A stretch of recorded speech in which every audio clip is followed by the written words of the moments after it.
कि हो गई है पीर पर्वत सी पिघलनी चाहिए, हो गई है पीर पर्वत सी पिघलनी चाहिए, इस हिमालय से कोई गंगा निकलनी चाहिए, और सिर्फ हंगामा खड़ा करना मेरा मकसद नहीं, मेरी कोशिश है कि ये सूरत बदलनी चाहिए।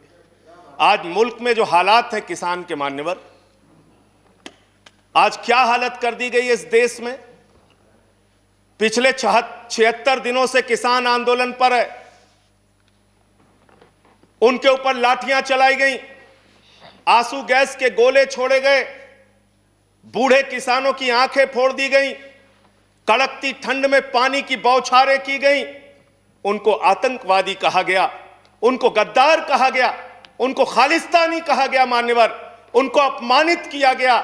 यहां तक कि भारतीय जनता पार्टी के एक विधायक ने कहा ये किसान नहीं आतंकवादी हैं, इनको सूट कर देना चाहिए, और अगर दिल्ली पुलिस नहीं कर पाती तो मैं इनको जूतों से मारूंगा,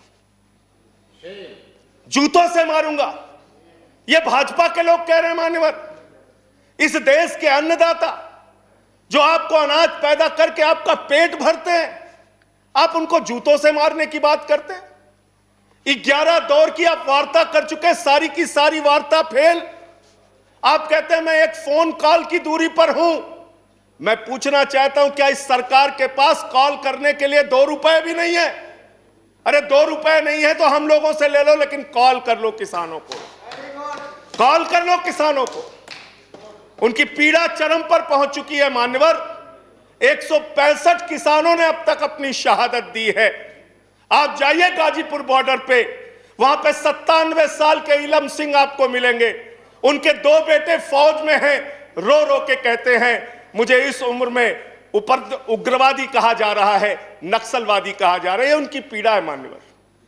आप जाइए टीकरी बॉर्डर पे, आप जाइए सिंगू बॉर्डर पे, पीड़ा के साथ वो लोग कहते हैं शहीद आजम भगत सिंह के वंशजों को, शहीद लाला लाजपत राय के वंशजों को, जलियांवाला बाग कांड में शहादत देने वालों के वंशजों को आप खालिस्तानी कह रहे हैं, आतंकवादी कह रहे हैं, उनको अपमानित करने का काम कर रहे हैं। मैं आपसे पूछना चाहता हूं क्या दुश्मनी है आपकी इन अन्नदाताओं से? चलिए सब कुछ कर लिया आपने, अब तो कम से कम उनके ऊपर दया कीजिए और ये तीनों काला कानून वापस लेना ही पड़ेगा, आपको लेना चाहिए। अब आपने जुल्म की इंतहा कर दी।